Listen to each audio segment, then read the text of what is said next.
Good morning students. मैं चंद्रकांता आज आपको कक्षा 8वीं से भारत की खोज पुस्तक का पाठ नंबर 3, शीर्षक है सिंधु घाटी सभ्यता, लेखक है पंडित जवाहरलाल नेहरू जी। उस पाठ का एक अंतिम विषय हमारे पास अंतिम टॉपिक बचा है, जो है जिसका शीर्षक है अशोक एक महान शासक। इससे पहले हमने चंद्रगुप्त और चाणक्य तथा मौर्य साम्राज्य की स्थापना, इसके बारे में पढ़ा था। कैसे चंद्रगुप्त ने मौर्य साम्राज्य की स्थापना की थी। चाणक्य उनके मंत्री और सलाहकार थे, जो बहुत ही बुद्धिमान और कर्मठ व्यक्ति थे। तो इन सब बातों के बारे में हमने पढ़ा था। तो आज का हमारा टॉपिक है अशोक एक महान शासक।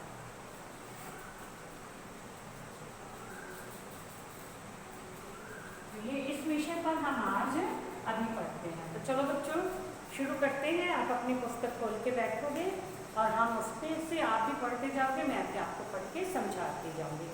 273 ईस्वी पूर्व अशोक इस महान साम्राज्य का उत्तराधिकारी बना। अब जो मौर्य साम्राज्य की स्थापना की थी किसने? चंद्रगुप्त मौर्य ने। अब जो है उनके बाद अशोक जो था उसका उत्तराधिकारी बना।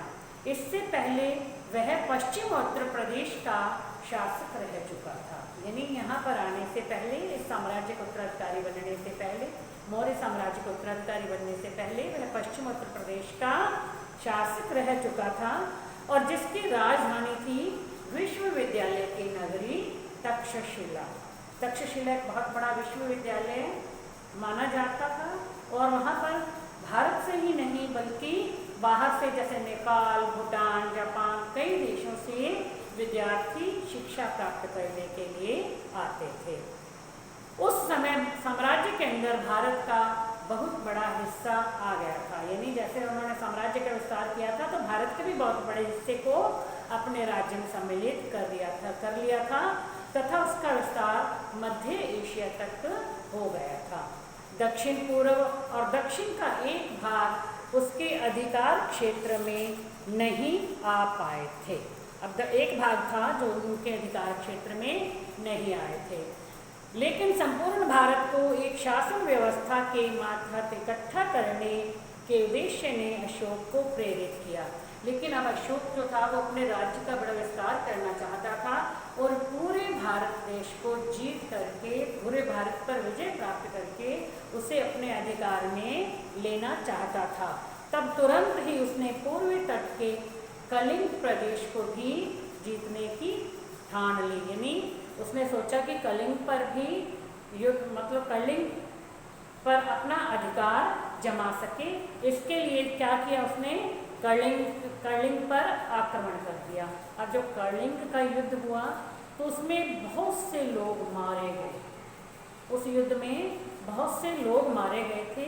जब इतनी मार काट को अशोक ने देखा तो उसका हृदय बहुत दुखी हुआ कि इससे कुछ भी मिलने वाला नहीं है, कि अपने राज्य का विस्तार करने के लिए मैंने इतने लोगों को, जिनका कोई कसूर नहीं था, बेकसूर लोगों को मौत के घाट उतार दिया।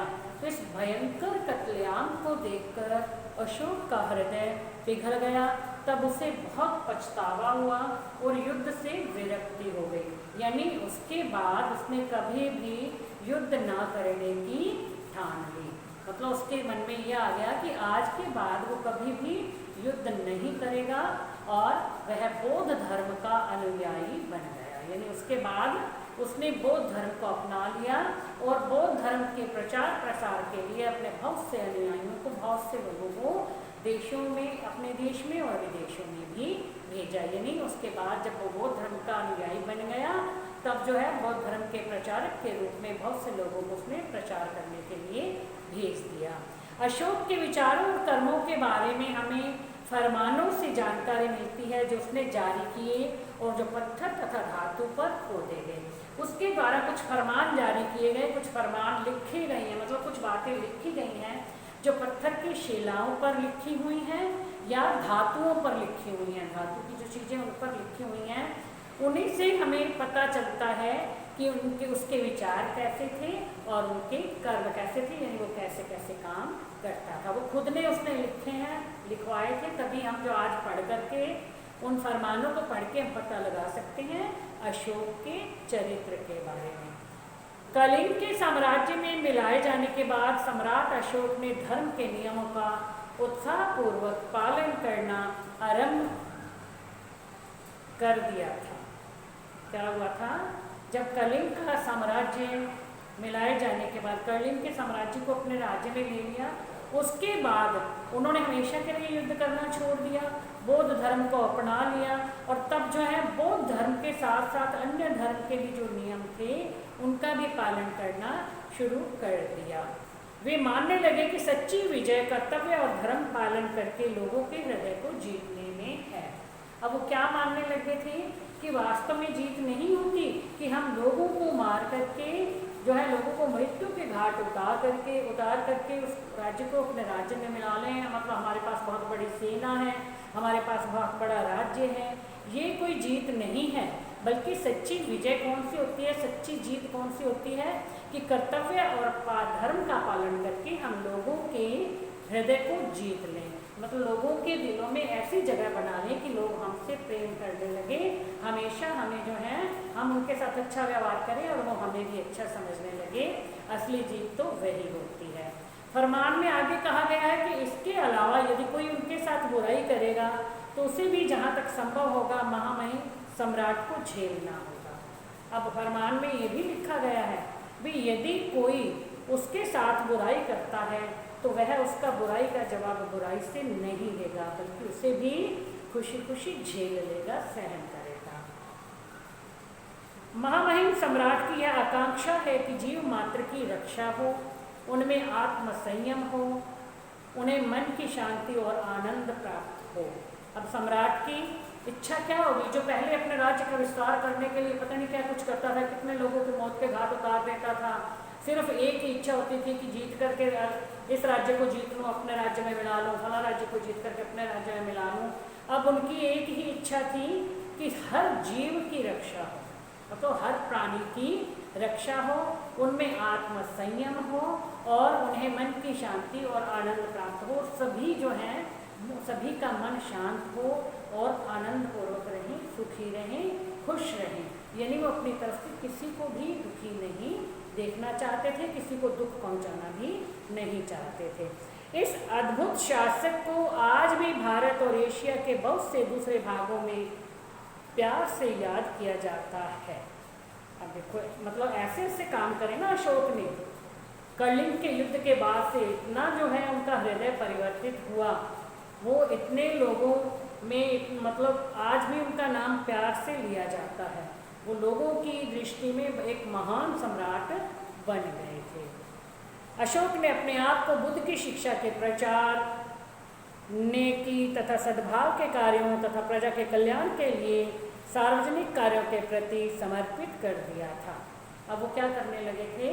अब वो जो है महात्मा बुद्ध की शिक्षाओं का प्रचार प्रसार करने लगे और नेकी के काम करने लगे। सद्भावना जो है, हमेशा लोगों के साथ सद्भाव का व्यवहार करते थे, सद्भाव के कार्य करते थे, लोगों को जो पसंद है अच्छे काम करने लगे थे और प्रजा के कल्याण के बारे में हमेशा जो है सोचते रहते थे और वही काम करते थे। उन्होंने अपने आप को प्रजा के लिए समर्पित कर दिया था।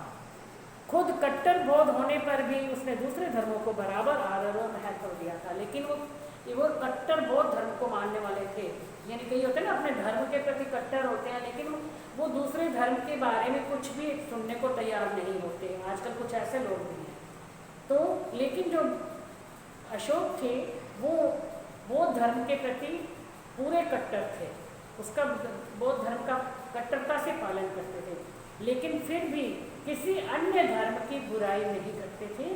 सभी धर्मों को समान रूप से आदर देते थे। अशोक बहुत बड़ा निर्माता भी था। निर्माता होते निर्माण कार्य करने वाला, स्वयं नहीं करवाया नहीं। उनके समय में बहुत से निर्माण कार्य हुए, यानी बहुत बड़ी बड़ी इमारतें बनाई गई और इन इमारतों को बनाने के लिए विदेशों से कारीगर बुलवाए जाते थे। क्योंकि विदेशी कारीगर जो थे वो उन्हें पसंद थे, वो बहुत अच्छा काम करते थे, तो विदेशों से कारीगर को बुलाते थे। एक जगह इकट्ठे बने स्तंभों के डिजाइन मर्सी पॉलिस की याद दिलाते हैं। अब कई जगह पर जो है ऐसे ऐसी इमारतें बनी हैं कि बहुत से स्तंभ हैं जो इकट्ठे बने हुए हैं। अब इनमें से एक देखो सांची का स्तूप जो है वो बहुत अच्छा बना, बहुत सुंदर बना हुआ है, अशोक के समय में बना है जो है, वो भी उन्हीं के द्वारा। इस तरह से उन्होंने और भी बहुत सी इमारतें जो है डिजाइन करी थी। इस शुरुआती मूर्ति कला और दूसरे अवशेषों में भी भारतीय कला परंपरा की विशेषताएं दिखाई पड़ती हैं। यद्यपि जो है कारीगर विदेशों से आते थे, लेकिन वो सारा ही ये नहीं कि भारत की कलाकारी को बिल्कुल ही नकार दें, बिल्कुल ही ना देखें, उस पर भारतीय कलाकारी का प्रभाव भी दिखाई पड़ता है, उसकी भी कुछ विशेषता इसमें दिखाई है। लगभग 41 साल तक लगातार शासन करने के बाद ईसा पूर्व 232 में अशोक की मृत्यु हो गई थी। कितने सालों तक शासन किया था अशोक ने? 41 सालों तक, 41 साल यानी 41 ईयर्स, इतने साल शासन करने के बाद अशोक की मृत्यु हो गई थी। H.G. वेल्स ने अपनी आउटलाइन ऑफ हिस्ट्री में उसके बारे में लिखा है, उनकी मतलब एक पुस्तक लिखी है आउटलाइन ऑफ हिस्ट्री, तो उसमें अशोक के बारे में लिखा है कि बादशाहों के दसियों हजार नामों में, जिनमें इतिहास के पन्ने भरे हैं, जिसमें बड़े बड़े राजे महाराजे शहंशाह नामी गिरामी शासक शामिल हैं। यानी इतिहास में ऐसे बहुत से पन्ने भरे हुए हैं जिनमें बहुत से, दसियों हजार बताया, बहुत से मतलब हजारों की संख्या में राजाओं के नाम शामिल हैं जो बड़े ही नामी गिरामी, जिनका बहुत नाम था, ऐसे राजाओं के नाम शामिल हैं। लेकिन उन सब में अशोक का नाम आज भी भारतीय इतिहास के आकाश में एक सितारे की तरह चमक रहा है। यानी उन सब नामों में सबसे पहला नाम किसे याद किया जाता है? वो नाम है अशोक का। अशोक का नाम जो है वो एक सितारे की भांति चमक रहा है। वोल्गा से जापान तक आज भी उनका नाम बहुत आदर के साथ लिया जाता है। तो बच्चों, ये हमारा आज का टॉपिक था अशोक एक महान सम्राट। ठीक है, अब हमें इस पाठ के प्रश्न उत्तर जो कि आपके पाठ के पीछे दिए गए हैं, उन प्रश्नों के उत्तर मैं आपको नेक्स्ट वीडियो में समझाऊंगी। तो आज के लिए इतना ही। Thank you.